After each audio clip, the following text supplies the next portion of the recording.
feel like someone's gonna snatch me. Oh, So last week I put out a poll asking whether or not I should buy and record Resident Evil 8 in VR on the PSVR2, and the result was overwhelmingly yes. I didn't really understand why that was. I mean, I knew Resi 8 was a flagship title for PSVR2, but horror isn't something I usually do, but after meeting the Switchback team and playing that with them, I found that VR horror is actually pretty amazing.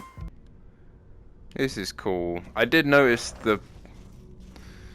Suddenly I'm not gonna go that way. It adds a whole new depth to the entire experience, and I thought Resi 8 would be a perfect segue into something a bit bigger. And even though I've only played around 2 hours of the game so far, the horror vibes it gives off are perfect.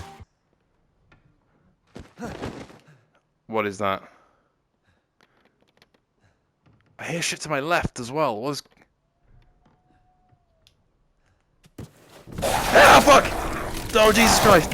I mean, the opening 2 hours alone that I've played have scared me more times than I can count. But first I've got to start with something that I wasn't as big of a fan of, which is the cutscenes. Now I know these are flat screen, just taken over to VR, and I know it's probably incredibly hard to adapt them, and I think they have done a very good job. But I have never experienced anything in VR, not even the flying around in Pavlov's spectator mode, that has made me feel this sick. Whenever Ethan is doing something and manages to just turn himself around, or throws himself on the floor, or is being dragged around by like 7 different characters, you know, you feel it. You feel being knocked over, for better and for worse. I think if I was a first-time VR player, I would have thrown up 17 times by now. But you know, we'll put that aside, because the rest of the experience is pretty much perfect. Graphically speaking, it's amazing. It's about on the same level as Horizon Call of the Mountain, and although I prefer the setting of Horizon, I can't deny that seeing the castle for the first time and exploring the village felt like a real place. Oh my lord. Holy fuck. Where the hell am I?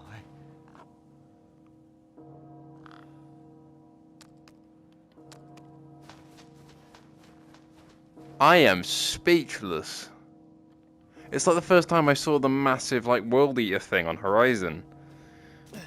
Except it's a massive castle. The lighting especially, and the shadow work is nuts. I spent half my time so far in this playthrough just shining my flashlight at things. I'm assuming it only takes maybe an hour and 20 minutes or something like that to get through the section that I actually got through. But it took me 2 hours because I spent so long looking at the scenery and looking at the lighting and the texture work, and it's just nuts. God, everything looks so realistic though. Whoa, holy shit. That's so cool looking. Whoa, that might be the most real looking thing I've seen in this game so far. Is this. That looks real. Just the way the light interacts with that. Anyway, let's move on to gameplay as well, because that's also important, and the shooting mechanics are probably the main thing here, along with the knifing mechanics, and they all feel pretty great. The shooting feels clunky, but in a good way. It feels like things have a weight to them, even though they don't. They don't have the Saints and Sinners type of weight, they follow your hands exactly, but especially the reload animations, even though you are doing them yourselves, the way they're staged makes them feel more real. So it can take 5. I love that. Also the fact that it doesn't actually like drain my ammo, because that would be really annoying. I also appreciate the fact that you can flip your knife and flashlight around. It makes you feel like a detective exploring these different places, and I just love that feature so much. Okay, I think it's time for our friend Senor Flashlight as we enter this one. Can I? That's cool. Oh, that's sick. And I mean, so far I've done the village intro, and I want to talk about that a little bit, because that was terrifying. It really was. I mean, with the OLED panels on the PSVR2, everything is pitch black at the start of there. I mean, I've tried to adjust it in post here so you can actually see. The original footage was just so dark that I think YouTube compression would have made it basically unwatchable. But this actual section was so good for setting the tone, and I'll never forgive it for that initial bird jump scare it gave me. This is just great. Oh, physics. Look at that. Physics. Let's just move through all of these. These are all just dead. Oh, you don't look dead. Are you gonna... Oh, fucking hell. and also the subsequent jump scares and sending me straight into a basement for the first time that I loaded up the game. Okay, well... Oh my god, okay, back upstairs then. Who the fuck is in my house?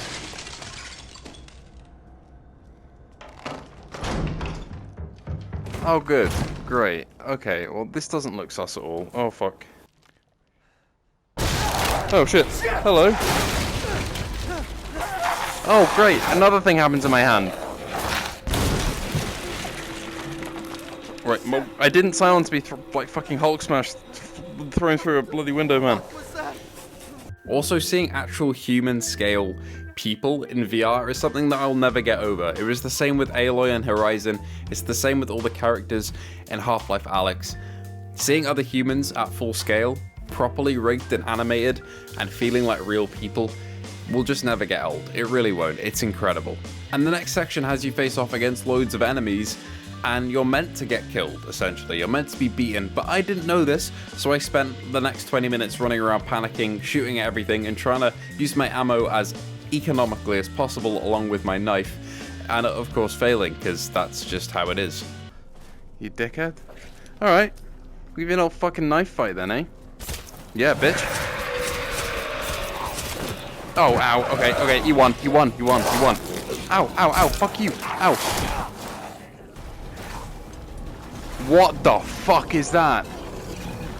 Past all that, I think the castle is one of the most impressive things to see. I mean, it's absolutely huge. And speaking of huge, Lady D is also much bigger than I thought she would be. I mean, I've seen all the memes, I'm a man of culture, but actually being in VR and looking up, or unfortunately down at her when you get lifted up, it's just nuts. It's ridiculous the scale that VR gives you, and it's something that I can kind of never go back to. It's the same with Gran Turismo 7. If I jump back on the flat screen of that game, it really feels like something is missing, and I think if I played Resi 8 in flat screen, it would feel the same way.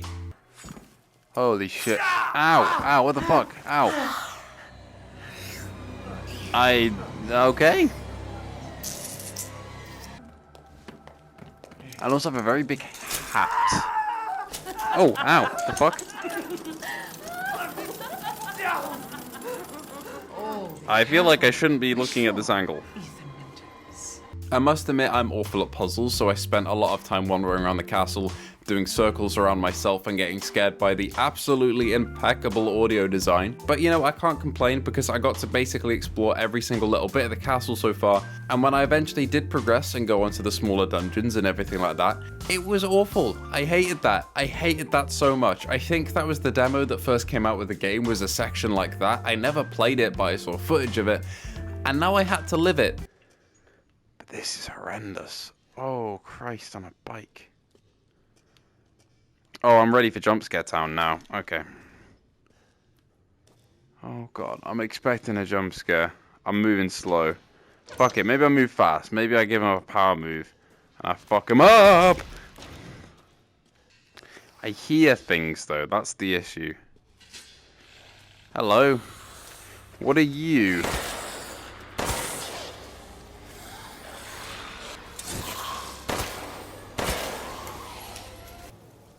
Oh shit, okay, I was here just for like the ammo or whatever. I just want to go. I want to leave. And I'm gonna leave. I just need you to not be a problem for me. Oh shit, hi. Hi. Hi. Hi. Bye. Bye, bye, bye, bye, bye. Now where am I going? Here. Okay. See ammo. Oh, hi. But go me, I did my first boss fight and killed one of the sisters. Seems like that was a mistake because Lady D seems very upset. But you know, that felt good, actually having a boss fight in VR that was against, you know, a normal enemy that you'd see in a flat screen game. Admittedly, I have turned the difficulty down because I'm scared enough as it is. Don't judge me, it's a single player game. I am getting as much of an experience as I want to with this. But you know, it felt like an accomplishment. Open it. Ah! Okay.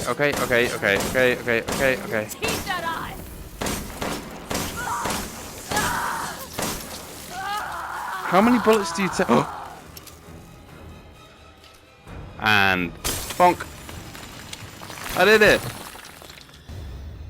So that's pretty much where I am with Resident Evil 8 in VR. I mean, I'm about to potentially go see Lady D again after killing one of her daughters, very smart move, and I'm really excited to see where this goes and excited to play it in VR. I'm planning to complete the entire story, and I'm not sure if that's something that you guys would like to see. There's definitely more spooks to be had and more scares to be had along the line, and I'm kind of going into this completely blind. I've never watched a full playthrough of Resi 8, I have played Resi 7, but I really have no idea what's coming. So if you'd like to see me play the game and do videos like this in more of a narrative way where I cover what I've done, I'd be happy to do that, and if you guys want to see it, I'll get it done. Anyway, thank you all for watching, I hope you did enjoy, and I hope that if you do want more, you'll stick around to see me get scared even more. If you did enjoy, feel free to like and subscribe, it helps me out and it's free. Anyway, thank you all for watching once again, and I'll see you in the next video.